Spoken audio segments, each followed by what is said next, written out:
在欧洲的话，经常很多人家里面都有这种壁炉，然后怎么清洁呢？壁炉上面这个玻璃，就是经常会，如果火没有生好的话，会有黑烟嘛，发黑。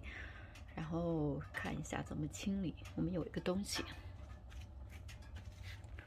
就是这个东西。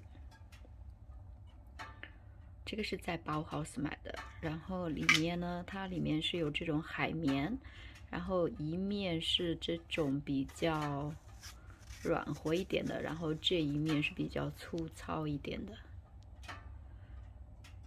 然后这种清洁呢，就是你生火稍微升起来以后，在火有一点点玻璃有一点点温度的时候，不要太热啊，有一点点温度的时候，用这一面，然后把它就是这样擦一擦就好了，然后两面配合着用。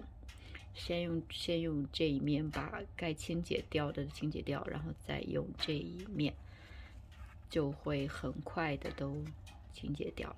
这个东西很好用，看一下，这个是清洁完的玻璃，就很干净了。